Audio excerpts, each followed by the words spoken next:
Bienvenue dans Salam Sahel, le podcast de l'Agence Sahel. Nous vous invitons à ouvrir le regard sur les questions de paix et de développement dans la région sahélienne. Avec nos invités, à chaque épisode, nous vous proposons un autre regard sur les questions de paix et de développement au Sahel et en Afrique de l'Ouest.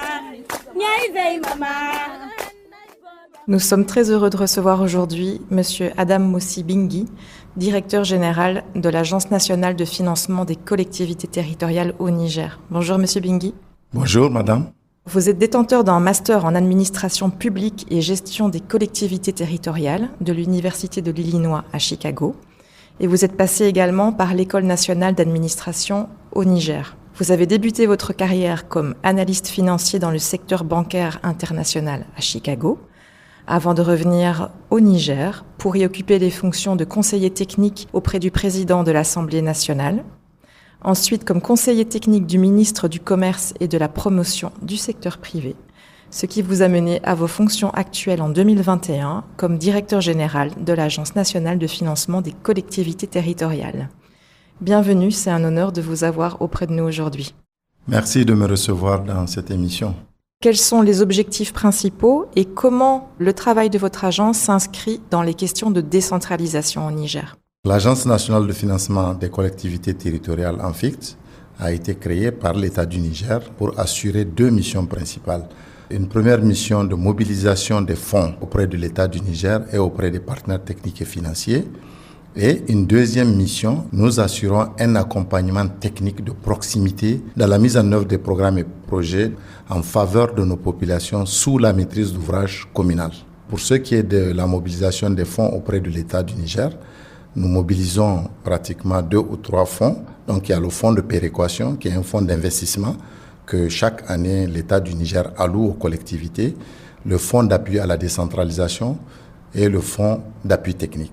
Nous passons par des critères de péréquation pour pouvoir distribuer ces fonds-là à ces collectivités. Donc les critères que nous utilisons sont les critères comme la population, la superficie donc de la collectivité et la capacité de la collectivité à mobiliser ses ressources propres à l'année N-1. Puis maintenant, il y a les partenaires techniques et financiers, les amis du Niger, qui apportent donc leur contribution. Une fois que les fonds sont mis à disposition au niveau de ces collectivités, dans chaque chef-lieu de région, l'ANFICT a des délégations régionales qui accompagnent toutes les collectivités territoriales de la région pour la mise en œuvre des programmes et projets, que ce soit avec les fonds de l'État ou avec les fonds des partenaires techniques et financiers. Comment vous assurez-vous que les plans qui vous sont soumis pour financement prennent vraiment en compte la volonté et les projets de ces groupes peut-être les plus vulnérables dans les communautés du Niger?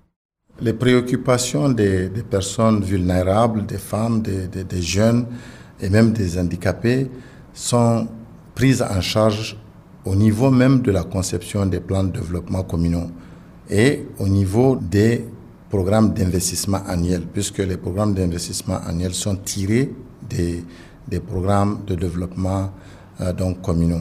Chaque année, au niveau des collectivités, il y a des instances qui siègent pour pouvoir déterminer quelles sont les priorités de la collectivité en prenant bien sûr en compte les intérêts des uns et des autres.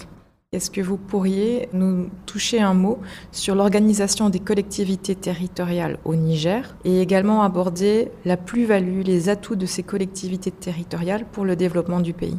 Quand on parle de collectivités territoriales au Niger, il faut dire que ce sont des entités décentralisées pour lesquelles l'État a dévolu un certain nombre de prérogatives ou de compétences.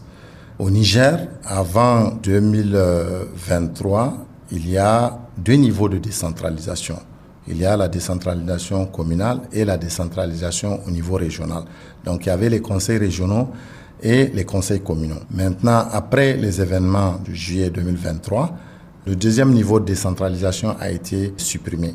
Maintenant, c'est seulement les communes qui existent au Niger. Et ces communes-là, normalement, ont des compétences qui leur sont transférées dans le domaine de l'éducation, dans le domaine de l'environnement, dans le domaine de l'hydraulique et dans le domaine donc de la santé. Normalement, ces compétences-là sont transférées aux communes par l'État central et les moyens qui doivent aller avec ces compétences-là. Ça, c'est le principe. Mais à l'état actuel des choses, on se rend compte que ce transfert de compétences-là n'est pas effectif. Et d'ailleurs, on est en train de travailler là-dessus pour que ça soit effectif, pour qu'on avance dans ce transfert et que les collectivités se retrouvent avec vraiment un certain nombre de compétences qui leur sont dévolues. Avant les événements donc, au Niger de juillet 2023, ces collectivités-là sont organisées autour d'un conseil municipal. Au niveau de chaque collectivité, il y a des élus locaux. Et à chaque fois qu'il y a des grandes décisions à prendre, le conseil se réunit et délibère sur les questions. Tout à l'heure, on venait de parler de comment il faut prendre en charge les intérêts, par exemple, des personnes vulnérables. Tout ça, ça fait partie de la mission qui est confiée donc à ce conseil municipal. Comment voyez-vous le rôle de l'approche territoriale intégrée au Niger? Qu'est-ce qui pourrait être fait pour améliorer cette approche dans le contexte de votre pays? L'approche territoriale intégrée au Niger, ce qu'il faut faire pour l'améliorer, c'est vraiment de faire en sorte que les financements des partenaires techniques et financiers et de l'État passent par les institutions de financement des collectivités locales. Parce que simplement, ces institutions de financement des collectivités locales ont la compétence d'accompagner les collectivités, non seulement dans la mise en œuvre des micro-projets, mais aussi dans l'exécution de ces projets-là jusqu'à la reddition des comptes. Et il faut faire intervenir les autres acteurs de la décentralisation dans ce processus-là, dans cette approche-là, pour que, par exemple, qu'il n'y ait pas de doublons. Parce que quand, par exemple, des partenaires techniques et financiers passent par des ONG pour faire des réalisations au niveau des collectivités, et que ces mêmes partenaires-là passent par notre agence, l'Agence nationale de financement des collectivités territoriales, souvent on se rend compte qu'il y a des doublons. Alors que l'institution qui est vraiment créée par l'État pour pouvoir rentrer au niveau des collectivités, c'est l'Agence nationale de financement des collectivités. Donc c'est de fédérer un peu les efforts et les interventions autour donc, des institutions de financement des collectivités locales. Dans ce sens, je pense qu'on peut faire des avancées énormes.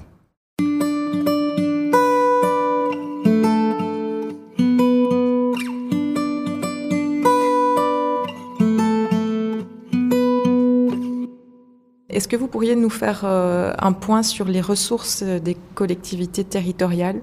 D'où viennent les budgets?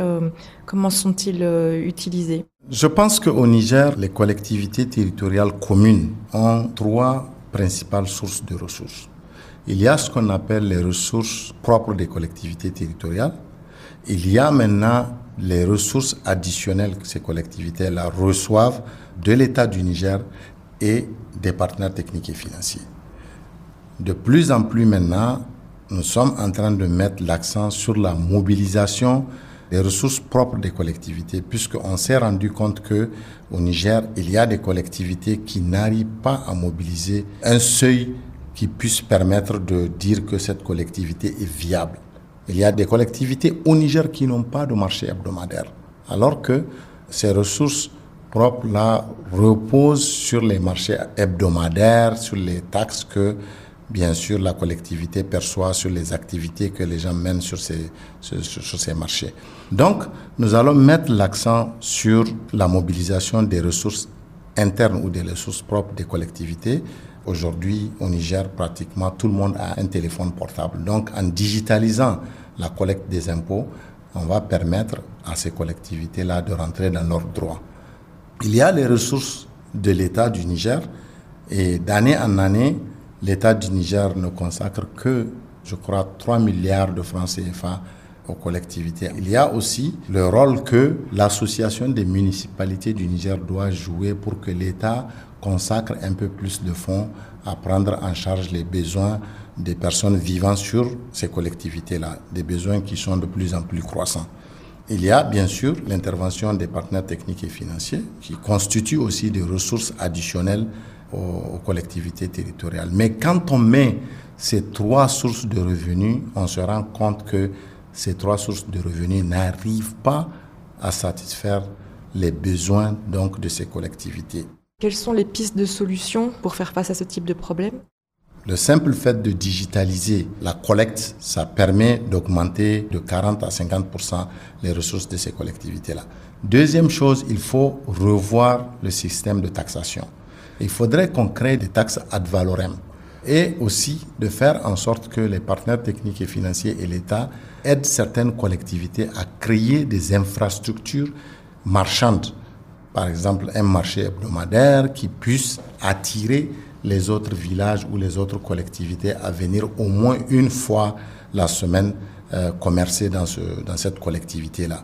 Pour les ressources de l'État, je vous ai dit que la meilleure façon, c'est de faire en sorte que le lobbying soit porté par l'Association des municipalités du Niger. Si, par exemple, aujourd'hui, on prend 5% du budget national du Niger qu'on affecte aux collectivités territoriales, si le budget est de 3 000 milliards, les collectivités vont se retrouver avec 150 milliards. Et quand on a fait la péréquation de ces 150 milliards, on s'est rendu compte que la plus petite commune va se retrouver avec autour de 120 voire 150 millions de francs CFA. Avec 150 millions de francs CFA par an, la collectivité peut réaliser 10 à 15 micro-projets qui vont améliorer les conditions de vie des populations. Mais ça, c'est l'AMN, l'Association des municipalités du Niger, qui doit porter donc, le plaidoyer auprès de l'État. Pour ce qui est des partenaires techniques et financiers, c'est seulement de penser à utiliser rationnellement la contribution des partenaires techniques et financiers, mais surtout de les utiliser dans les zones vulnérables. Par rapport à la transparence, est-ce qu'il existe au Niger, au niveau des collectivités territoriales, un mécanisme de redevabilité, donc c'est-à-dire une fois qu'une année est écoulée, que le budget a été utilisé, est-ce que les collectivités territoriales rendent compte aux populations de la manière dont le budget a été utilisé, dépensé ? Je peux parler du point de vue de l'Agence nationale de financement des collectivités territoriales. Chaque franc qui passe par notre agence doit se retrouver au niveau des collectivités territoriales ou dans nos comptes. Ce qui fait que le détournement de deniers publics ou le détournement d'objectifs est très difficile quand on passe par l'Agence nationale de financement des collectivités territoriales (ANFIC) pour faire des réalisations en faveur des populations. À la fin de chaque année, les collectivités territoriales sont tenues de faire la reddition des comptes. Quand il y a des problèmes, le maire avec son staff sont mis en cause. Et aussi par le passé, chaque collectivité territoriale est tenue de déposer ses comptes au niveau de la Cour des comptes. Et cette Cour des comptes vérifie, contre-vérifie si réellement les fonds publics ont été utilisés à bon escient. Concernant les questions liées au changement climatique, donc on a vu malheureusement ces derniers mois, il y a eu d'énormes problèmes dramatiques avec les inondations qui ont touché la région. Est-ce que, à la fois dans votre fonctionnement, mais aussi au niveau des collectivités territoriales, ces questions commencent à être intégrées pour la prévention de telles catastrophes ? Au début de notre interview, je vous avais dit qu'il y a 4 domaines qui sont supposés être transférés aux collectivités, entre autres l'environnement. Quand ce transfert va être effectif, les questions environnementales des collectivités territoriales seront traitées par les collectivités territoriales puisque les moyens financiers qui vont avec ces questions-là vont être transférés. Conséquemment, donc, ces collectivités-là vont adapter leur budget et leur planification autour des problèmes environnementaux. Pour ce qui est de l'Agence nationale de financement des collectivités territoriales, par exemple, n'importe quel projet qui doit être mis en œuvre dans une collectivité doit absolument avoir une connotation environnementale. En tant qu'agence, on a compris qu'il y a des méthodes et des voies pour pouvoir lever des fonds et prendre en charge les problèmes environnementaux que le Niger connaît.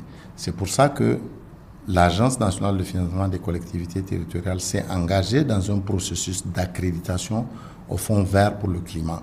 Une fois accrédités, nous pouvons lever des fonds importants en présentant des dossiers dans le domaine environnemental des collectivités territoriales.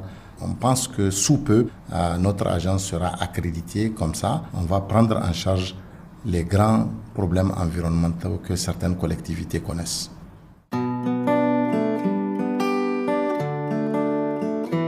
Merci pour votre écoute. Si vous avez aimé cet épisode, n'hésitez pas à le partager autour de vous. Et si vous souhaitez suivre l'actualité de l'Alliance Sahel, rejoignez-nous sur alliance-sahel.org.